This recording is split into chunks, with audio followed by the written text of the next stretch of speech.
Hello everyone, this is Serious Trivia, so welcome back to another Elysium showcase. This is our third video, and if you missed out on our first video where we talked about the game in general and played Lagatha the Viking, definitely go start there.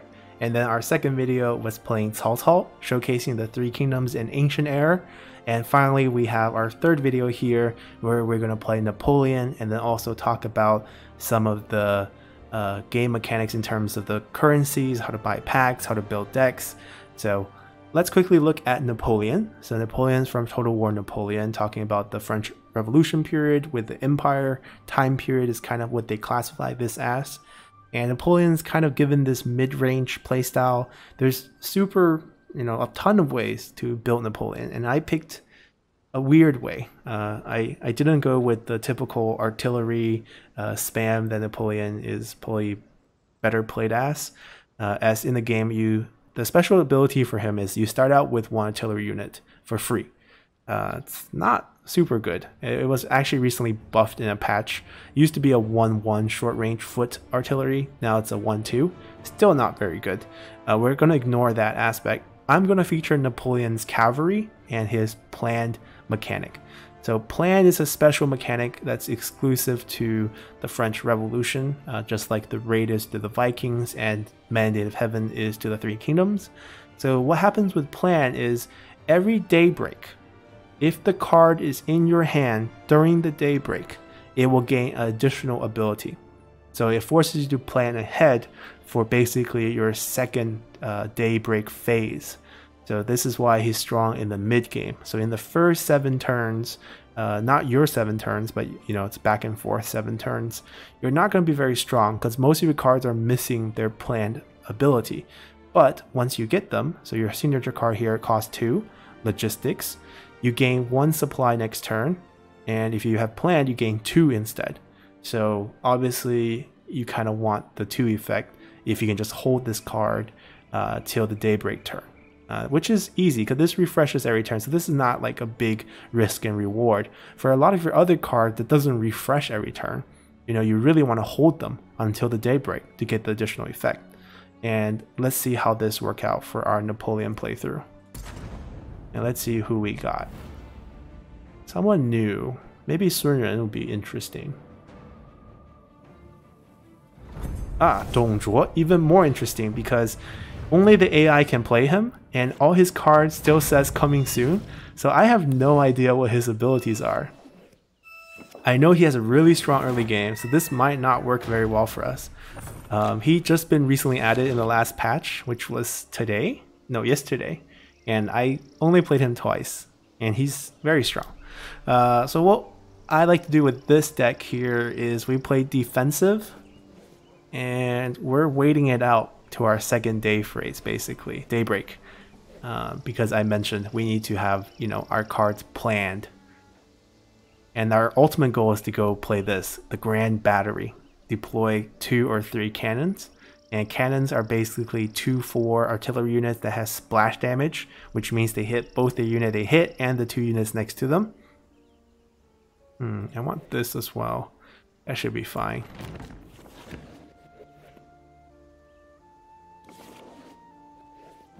Alright, so we might lose this because I don't know what persuasion does, right? For all I know, it does something magical, but it says coming soon. Alright, I'm gonna use the range attack. I'm gonna use Napoleon as our tank, gonna sacrifice his health. And this card can't be used. So this card is very good because it draws a planned card from your deck and instantly make it planned. So you don't actually need the daybreak. But the only card I drew from the reserve for the first daybreak is this card that has plan. And I already have it in my hand, so I can't use that. So there's no need to actually spend our supply. Let's continue. And this card is quite key, because it's 3 damage to any target, but if you have planned, it's 2 extra round shots, which does 1 damage per shot. Alright, we're just going to play our supply wagon. He can gain some supply off of us. Actually, I'm kind of worried because I know he runs Yellow Turban. But what can I do, right? I can avoid attacking him and try to hit him with the range. Yeah, that's the best I can do. We're just gonna tank a lot of damage. I hope he doesn't have Yellow Turban. Ooh, that's strong. Oh, he moved it back. Good. Or else he could have attacked our back line. I guess he's not interested in this. He's just interested in the health. Yeah, what does Persuasion do? Oh, here comes Yellow Turban. So he dumped a lot of cards and he gets a lot of... Yeah, a lot of short swords. This is painful. Alright, so we did get half of the combo. Regime Change reduces all units to 1 health. All units and structures. And we have a card called Blot Out the Sun, which does 1 damage to everything. So we can actually use this to clear the board. But we don't have the card we need yet. But we have this. We can draw 2 more cards, and we should get it. Unless we got super unlucky into the last card. So we just have to survive for 1 more turn. Alright, we're going to do it. There we go. That's our combo to clear the board. I'm also going to play this. I'm just going to tank up. I'm going to take a lot of damage. And the Vineyard, what it does is, at daybreak, we'll get 3 supplies added to our hand. So we have a lot of supply to use. Alright. First, I'm going to eliminate the number of supply he gets. And then we're going to punch Donjoy in the face. And that's about it. We'll let these Yellow Turban rebels hit us for 8 damage. 9 damage. We'll be okay. As long as we don't hit our unbreakable, we should be safe. Oh, actually, we'll take 11 damage, don't we? We'll be at 7. Good, good. We have... Alright, it doesn't do 1 damage, right? What does Persuasion do?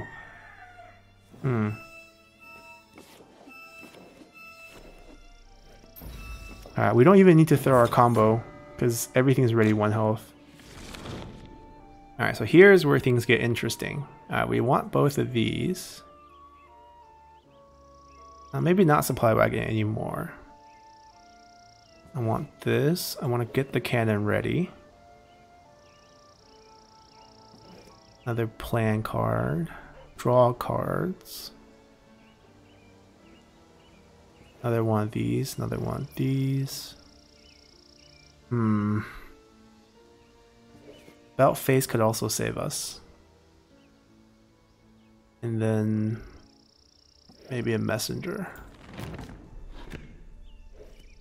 Yeah, we're in survival mode right now. You can hold up to 12 cards in your hand before you have to discard. Right, so this saves us. Good. So About Face can flip them, right? Which is what we want to do here. We also have this, which adds round shots, which is great. So you see this is glowing because it has planned effect. We passed 1 daybreak. Let me think. What do I want to do first? I want to punch him. I want to About Face. So now they can't attack me. They have to move up 1 turn. And we can try to kill this, which is actually a little bit difficult. I'm going to move this back. We might have to just injure ourselves a little bit.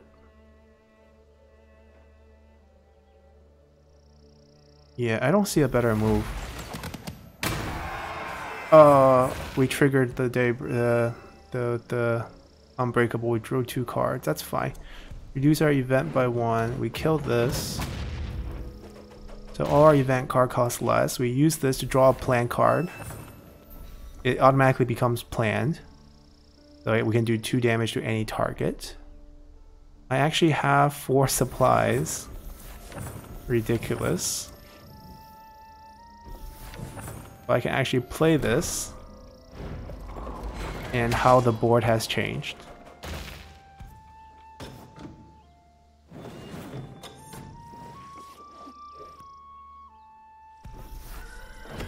Don't know what that does. Oh dear. Our poor Napoleon. The good news is 3 Kingdom cards don't have any target general cards for damage. If this was against the Vikings, we're probably dead. They can just raid us, the short axe us every turn.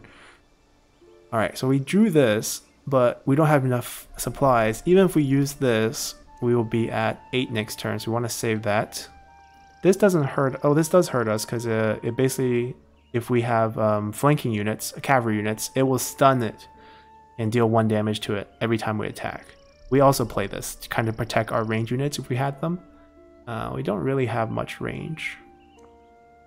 Alright, it's okay. We'll use this. Deals 3 damage and gives us 2 round shots because it's planned. And because we have the tactician, round shots are free. And we can just use this to ping it. We'll save 1 round shot for emergencies. And now we can attack for free. I'm going to be brave. We're going to lead the man from the front. And I don't think he has cavalry. We're not going to play that. Let's continue.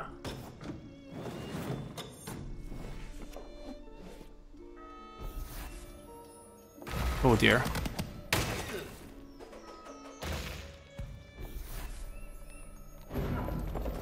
Ooh, see down cavalry. A lot of health on this thing. Alright, this isn't planned, so we don't get round shot, but I think I'm gonna use it just to do damage. 3 damage. Oh, we can also use... Right, we can stun his cavalry. Okay, so what we want to do, but we can't protect our general. We'll die if he attacks us. Right, so that doesn't help us. We have to use this. And I have to sacrifice the general. We'll punch him. So next turn we'll have 7 and then plus 2, but that's not enough because we lost our tactician. Awkward. I'm going to play this as a defensive unit in case we need to hide. Maybe here. And then we can hide behind. Alright, let's continue.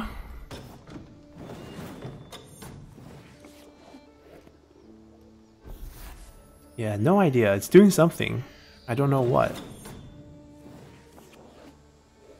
Alright, we can draw some cards, which is nice. This is not planned yet, so we can't use this anyways until later. Alright, draw a card.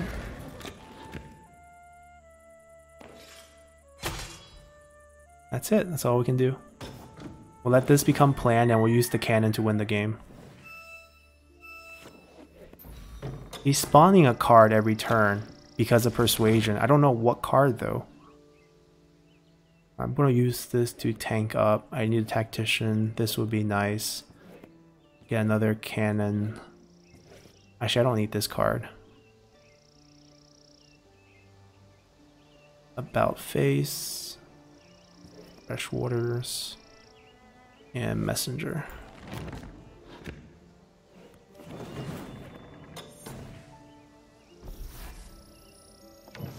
Okay. Question is, what's this card? Oh, he gets a supply every turn from persuasion. Is that what's happening? I'm trying to guess what it does.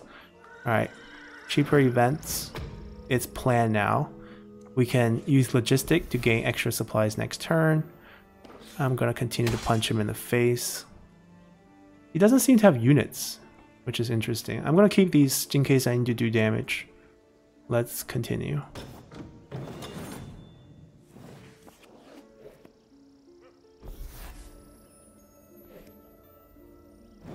Huh, interesting deck.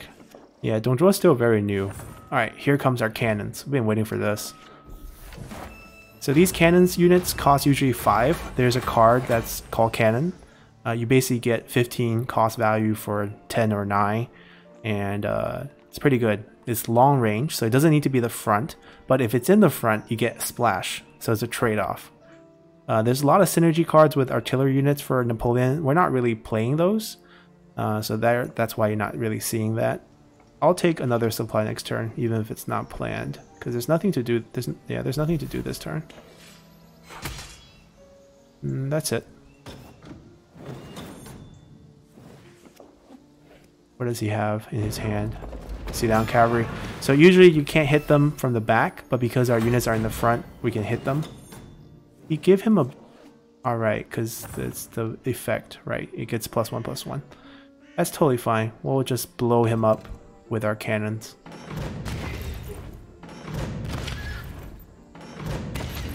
Gonna draw more cards. Great. So I'm gonna hide him in between. So now he's super safe. And everything's super cheap. And we'll get extra supplies next turn. And we'll summon more cannons and we'll just blow them apart. That's about it.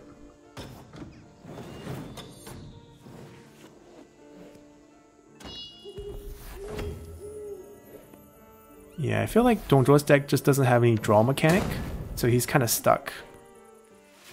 Yeah, not useful. Camouflage. So camouflage prevents you from targeting it until it attacks. So if you camouflage a structure like this, it will always be camouflaged. It will just protect it forever. And this card on Daybreak gives you 3 supplies. So I think he's just trying to summon Yellow Turbans, which is interesting design for Donjo's deck. Alright, we just want more planned cards. We can blow up Yellow Turbans with this Sudden Barrage, 3 damage to the entire line, get cheaper cards, draw more cards, get the planned cards out and plan them. And this is a very powerful cavalry card that we haven't had a chance to use. We can draw a random card and just body up some defense because there is a Seadown cavalry in that deck.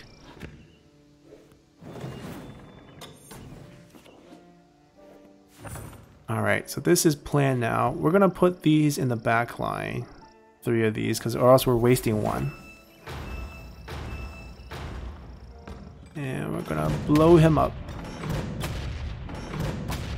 So he's at 10. Can we do 4 damage? 1, 2... Yeah, we can't do 4. Oh, 3. Oh, yeah, let's... Who cares about being planned? I want him to be knocked to last gasp right away. So we can kill him next turn. We can hit from anywhere on the field because we have long range on these. So he's dead. As long as he doesn't kill me this turn. Let's continue. Get more supplies.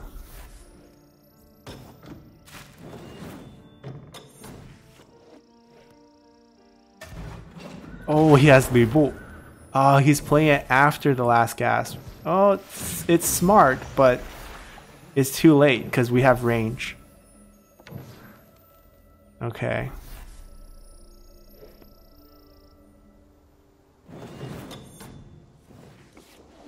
Well, we can get more cannons. Why not? And since we already won, we're going to do something fun. We're going to regime change. We're going to lower everything's health to 1. I'm not using Blot Out the Sun to kill ourselves, but...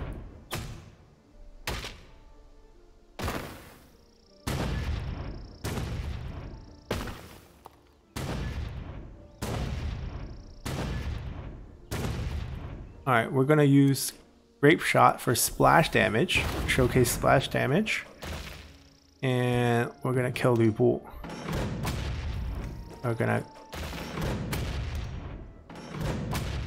Now we're going to clear the board. And we win. Alright, that was fun. Torturing the AI, but it was close. He got us down pretty early and we didn't have to see the bolt. So we leveled up, kind of timed this for this so that we can showcase the purchase. So we got the reward, claim our gold, and it costs 1200 to buy a pack. So go to the store. So the way the game works is the legendary pack is the only place where you can actually get a legendary card. And same as so we can get 2 epic, 1 legendary, 8 rare, 12 common, and crafting materials. It costs 1000 to get 1 legendary, so getting 350 is actually quite a lot of crafting materials. In the epic pack, you get epic card, so you can get 2 there. You can get like 1 here, 4, 6, 200 crafting materials, and you can get 3 battle packs. Battle packs are just rare and common cards, 2 and 4, and 20 crafting material. So we can buy a single one with gold, which you earn quite steadily. And there's also daily missions, as you notice here. You get 1 every day, and it gives you anywhere from 600 to 1000 gold, depending on the difficulty level of the mission. But we're gonna buy a pack, and here's the 4 common. So if you have duplicates, which we do for 3 of these, you get 10 for each of the common duplicates. Conscription is actually quite nice. You get the plan card. Citizen soldiers are 1/1 range unit, short range units, and you can get up to 4. So we can add this to our Napoleon deck. We still missing tons of essential cards for that deck. And rare cards, I think we have, yeah, we have Polish Legion. This works very well for Marie because it boosts your peasants by +1/+1, and planned is for all French Revolution period leaders, including Napoleon and Marie. Flank charge, this we don't have.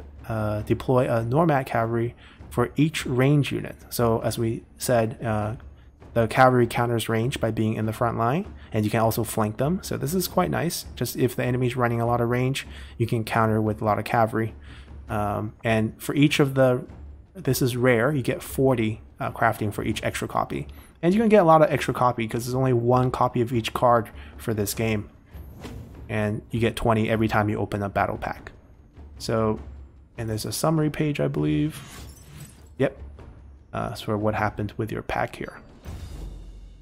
So that's kind of how the store works, and you can buy different generals. I'm going to buy this next. We're going to try to play Marie. And then we're going to spend a little bit of time looking at the cards. So currently there's 225 cards in the game. I counted it because I just checked out all the craftable and the ones I have already. And we have a few new cards that I'm going to first flip through. There we go. Just want to get rid of the new notification. And then let's just spend a little bit of time looking at the cards in general by category. So 3 Kingdom cards, we kind of looked at these already last time from when we played Salt Halt. So they, you know, feature a unit from this period, from the game, from the franchise that they have, and some of these are thematically very fun. And then we kind of looked at some of the craftable ones. You have Saber Cavalry, that flanking, that if you target it, you get +1/+1. Jade Dragons, if you target it, all the units on this line will gain +1/+1. Defender of Earth will spawn extra archers. Xiliang Cavalry we saw in action from Dongzhuo's deck, because Dongzhuo's from Xiliang. And Tiger Leopard Du Bu. And then if we look at the Ancient Era, which right now only is restricted to 3 kingdoms. So right now you don't see crossovers, but I'm sure if they add other, you know, leaders, let's say they add leaders from Troy, right? If you can play as, you know, Achilles, you can use ancient cards with Greek cards and timeless cards to create those decks. So I think that's the way they're designing this. And in the Ancient Era, you have units that ones I don't have. I really want Trample. It's basically 3 damage to any target and also stuns them for 3. So 3 for 3 face damage is already really good, and you can also stun. So this is quite nice. This is the Nomad Cavalry that we saw earlier with our 4-cost cards that summon one of these for each enemy range unit. So that's what this is. And then you have you know, all sorts of different Ancient Era, you know, civilization card that just doesn't belong to a certain general, but just in general belongs to the era. And then you have some really strong ones, I believe. War Elephants, Cataphracts. This one's really strong. Spawns 4 horse archers. These are the ones that when they move, they shoot their damage randomly at an enemy. Chariots are also very strong because they're double action cavalry units. So you can hit twice with these. Quite powerful. No Quarters, destroy all damage enemy units. Very strong. You can combo that with Blot Out the Sky, and then you can clear the board. And then, you know, timeless cards are all sorts of random stuff. Livestock, that's 1/2, that's stun. And you have artillery units that are catapults, that are 1/1, that has stun. Castle Wall. So structure cards, like Open Field was a structure card. They can't attack, but sometimes structure card has damage. This one does not. We can actually find one that does. Hold on. I go to non-crafting structure card. High Ridge is a structure card that gives everything on the line +2 health. You have stuff like Forest Fire. So there's camouflage units, which we saw. This will deal 2 damage to all camouflage enemy, and they'll also lose their camouflage. Quite fun. Similar to what we do in 3 Kingdoms all the time. Burn down the forest. What else do they have that's interesting? Incendiary Pigs. So it has splash damage because it's on fire, and every turn it will burn itself 1 damage. It's okay to run in a Viking deck because it's very easy to ping up the raid mechanic, but overall still pretty interesting card. We saw the Vineyard in action, lots of different cavalry. We didn't really get to play this card in our Napoleon deck, but basically every time the enemy draws a card, this gains 1 attack. So it's kind of one of these build-up cards for the mid-game. Saboteur, we got hit with this. Basically counts the number of cards in your hand and deals that to your damage during every daybreak.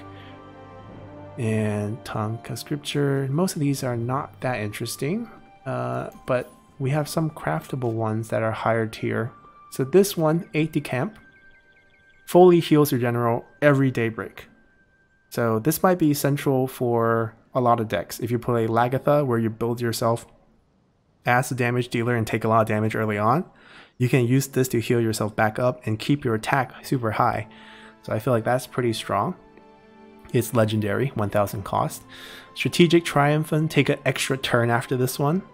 Basically, you spend pretty much all your supplies. You get an extra draw. If you have like a good amount of supply, you get extra attack. So you don't get to play extra card, but you can utilize your card twice.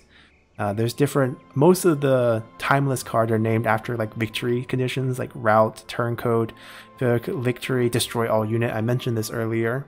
Draw a card for each unit you control, join force. Whenever you play event, draw a card. A lot of very generic ones. We saw Uprising, so basically it matches the number of units by summoning as many peasants as the units you have. And Headhunter always deals damage to the enemy general. And then let's move on to Viking cards, which we kind of saw in the first video when we talked about Lagatha, but maybe not some of the crafting ones. There's a lot of good face damage cards. Great Axemen, deal 3 damage to any target on summon. There's also one that do 4 damage to any target. So it's very good at destroying the enemy general. You're playing very fast, a different style.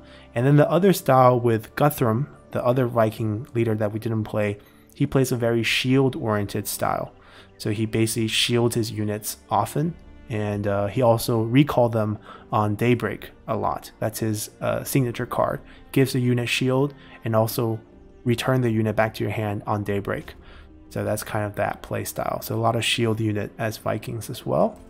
And in the medieval era, you have all these medieval knights, themed town squares, being promoted, knighthood, that type of imagery, trebuchets, gallery warmongers. And some of the more interesting ones, you can give shield to an entire friendly line. We saw Torchbearer, Longbowmen. Exchange the target's attack and health. This is pretty interesting.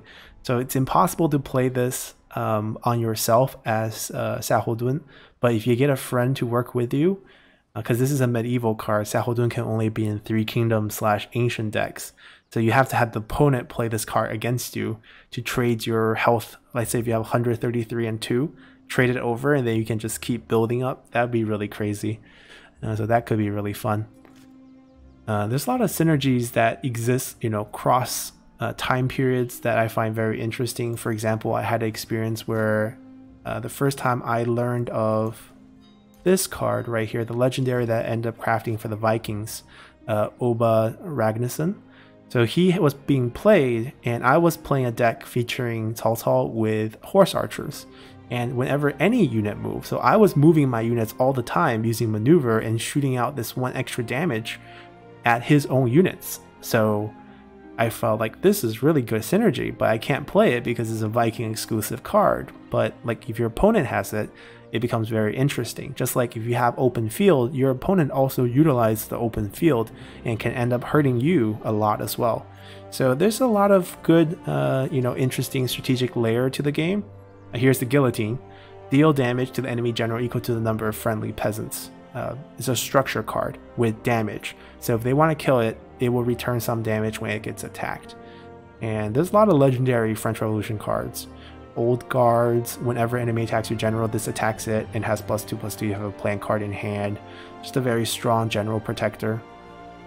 And there's stuff that boosts your artillery. Imagine, with all the artillery we summoned last time, we have this. But this feels just like a win more card for me. Like if you have so many cannons out, we already won. You don't need +1/+1. Napoleon's playstyle, or the French Revolution playstyle, is a lot of camouflage, cavalry, artillery, range units. It's actually, so many different mixed bag that I actually, become confused of what type of deck I want to make with Napoleon. And I ended up making one that features just around the plan mechanic with the Grand Battery.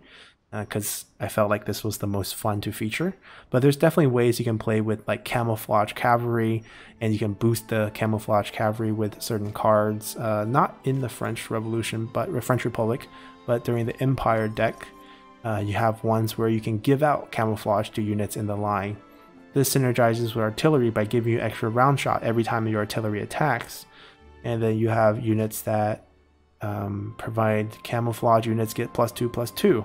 So a lot of ways to play out your decks. There's a lot of choices of what type of deck you build, and the fact that you have 18 cards per deck. So when I want to build a new deck, I pick 18 cards, and I can control my pacing because there's Daybreak, so I can have more control over the randomness of most card games by picking for each Daybreak cycle what card I want to add into my deck.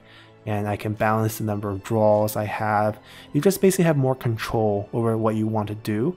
It's kind of like when you tech cards back in the day when you played Magic the Gathering. Yeah, I have a long history with card games, if you guys can't tell after these 3 videos. So I played everything from Pokemon when it first came out, all the way till Hearthstone, Gwent, even a little bit of Legend of Runeterra.